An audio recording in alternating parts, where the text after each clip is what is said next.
The wife of a man from the company of the prophets cried out to Elisha, "Your servant my husband is dead, and you know that he revered the Lord. But now his creditor is coming to take my 2 boys as his slaves."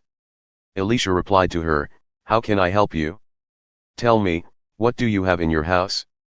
"Your servant has nothing there at all," she said, "except a small jar of olive oil." Elisha said, "Go around and ask all your neighbors for empty jars. Don't ask for just a few. Then go inside and shut the door behind you and your sons. Pour oil into all the jars, and as each is filled, put it to one side." She left him and shut the door behind her and her sons. They brought the jars to her and she kept pouring. When all the jars were full, she said to her son, "Bring me another one." But he replied, "There is not a jar left." Then the oil stopped flowing. She went and told the man of God, and he said, "Go, sell the oil and pay your debts. You and your sons can live on what is left." One day Elisha went to Shunem. And a well-to-do woman was there, who urged him to stay for a meal.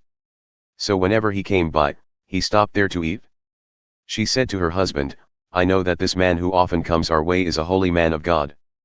Let's make a small room on the roof and put in it a bed and a table, a chair, and a lamp for him. Then he can stay there whenever he comes to us." One day when Elisha came, he went up to his room and lay down there. He said to his servant Gehazi, "Call the Shunammite." So he called her, and she stood before him. Elisha said to him, "Tell her, you have gone to all this trouble for us. Now what can be done for you? Can we speak on your behalf to the king or the commander of the army?"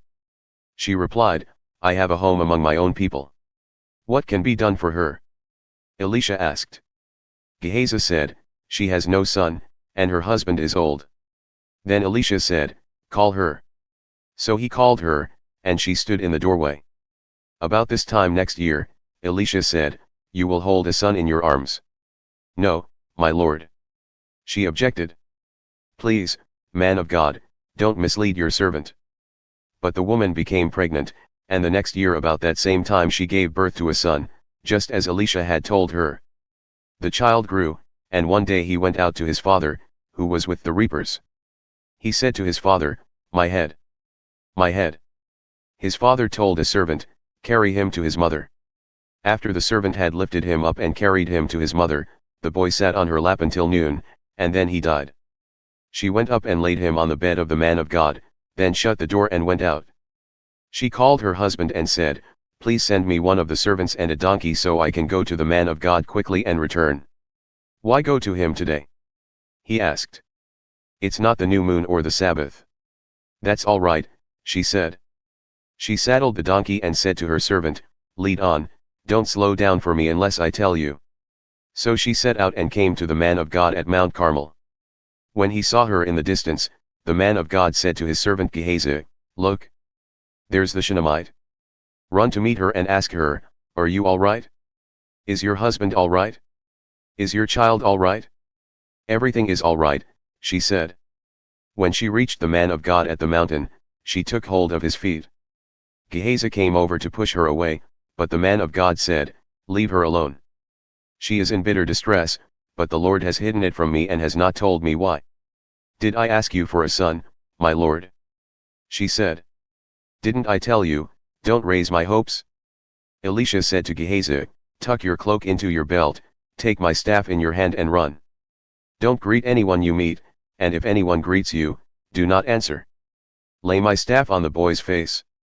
But the child's mother said, "As surely as the Lord lives and as you live, I will not leave you." So he got up and followed her. Gehazi went on ahead and laid the staff on the boy's face, but there was no sound or response. So Gehazi went back to meet Elisha and told him, "The boy has not awakened." When Elisha reached the house, there was the boy lying dead on his couch. He went in, shut the door on the two of them and prayed to the Lord. Then he got on the bed and lay on the boy, mouth to mouth, eyes to eyes, hands to hands. As he stretched himself out on him, the boy's body grew warm. Elisha turned away and walked back and forth in the room and then got on the bed and stretched out on him once more. The boy sneezed 7 times and opened his eyes. Elisha summoned Gehazi and said, "Call the Shunammite." And he did. When she came, he said, "Take your son." She came in, fell at his feet and bowed to the ground. Then she took her son and went out. Elisha returned to Gilgal, and there was a famine in that region. While the company of the prophets was meeting with him, he said to his servant, "Put on the large pot and cook some stew for these prophets."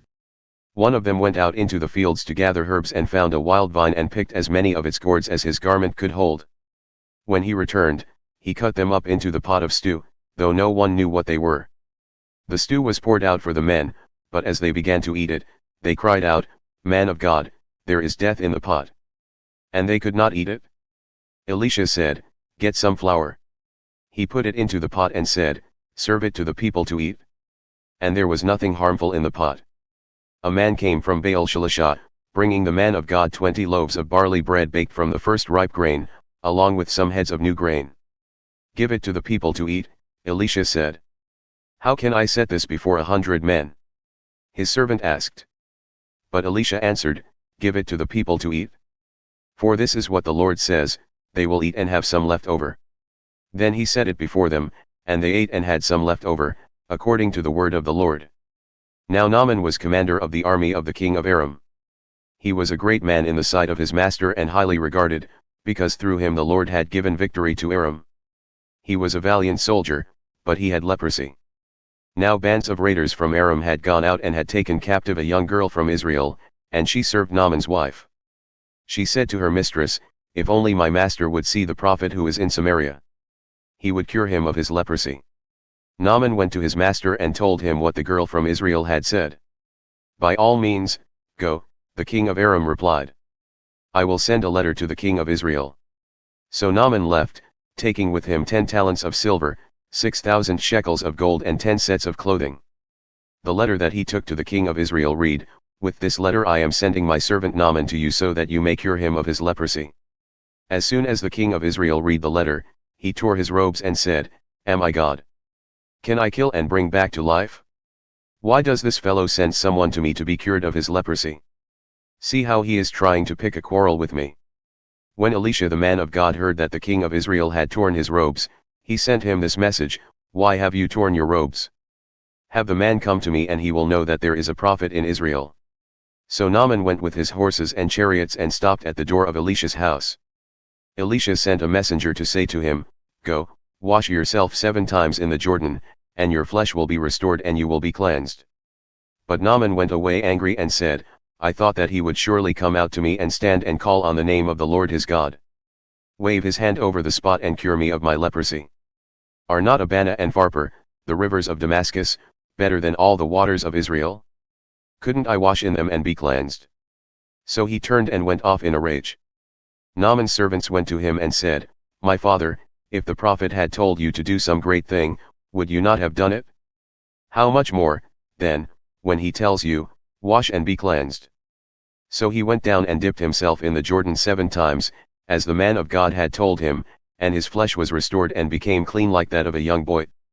Then Naaman and all his attendants went back to the man of God. He stood before him and said, "Now I know that there is no God in all the world except in Israel. So please accept a gift from your servant." The prophet answered, "As surely as the Lord lives, whom I serve, I will not accept a thing." And even though Naaman urged him, he refused. "If you will not," said Naaman, "please let me, your servant, be given as much earth as a pair of mules can carry, for your servant will never again make burnt offerings and sacrifices to any other god but the Lord.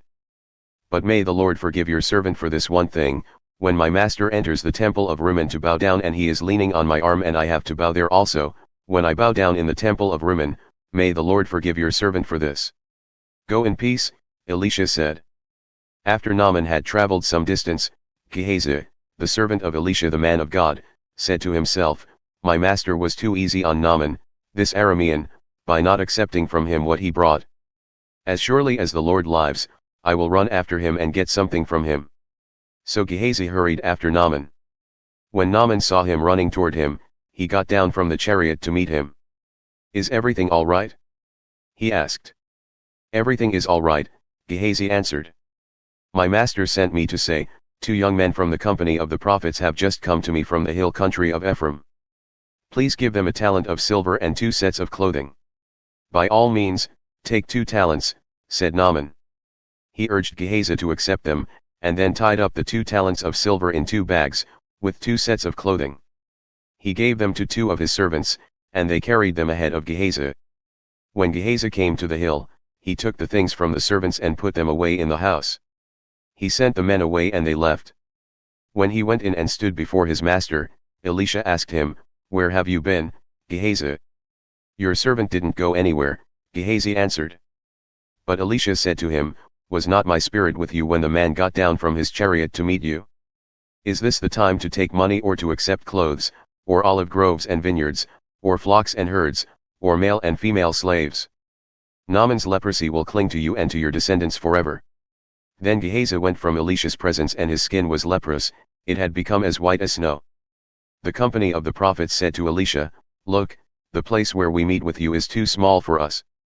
Let us go to the Jordan, where each of us can get a pole, and let us build a place there for us to meet." And he said, "Go." Then one of them said, "Won't you please come with your servants?" "I will," Elisha replied. And he went with them.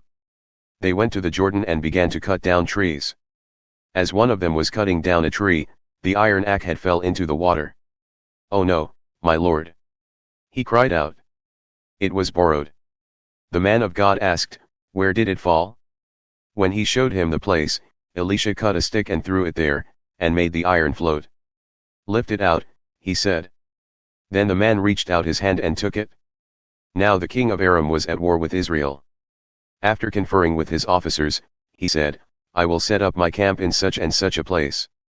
The man of God sent word to the king of Israel, "Beware of passing that place, because the Arameans are going down there." So the king of Israel checked on the place indicated by the man of God. Time and again Elisha warned the king, so that he was on his guard in such places. This enraged the king of Aram. He summoned his officers and demanded of them, "Tell me, which of us is on the side of the king of Israel?" "None of us, my lord the king," said one of his officers, "but Elisha, the prophet who is in Israel, tells the king of Israel the very words you speak in your bedroom." "Go, find out where he is," the king ordered, "so I can send men and capture him." The report came back, "He is in Dothan." Then he sent horses and chariots and a strong force there. They went by night and surrounded the city. When the servant of the man of God got up and went out early the next morning, an army with horses and chariots had surrounded the city. "Oh no, my lord! What shall we do?" the servant asked. "Don't be afraid," the prophet answered. "Those who are with us are more than those who are with them."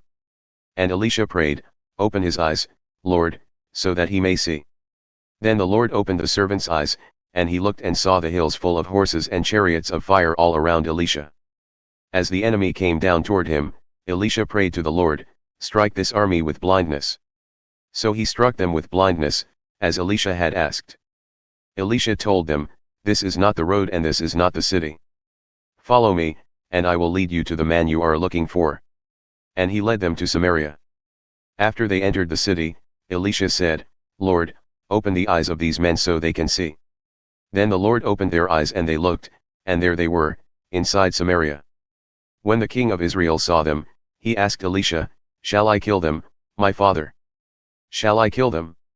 "Do not kill them," he answered. "Would you kill those you have captured with your own sword or bow? Set food and water before them so that they may eat and drink and then go back to their master." So he prepared a great feast for them, and after they had finished eating and drinking, he sent them away, and they returned to their master. So the bands from Aram stopped raiding Israel's territory. Some time later, Ben-Hadad king of Aram mobilized his entire army and marched up and laid siege to Samaria. There was a great famine in the city. The siege lasted so long that a donkey's head sold for 80 shekels of silver, and a quarter of a cab of seed pods for 5 shekels.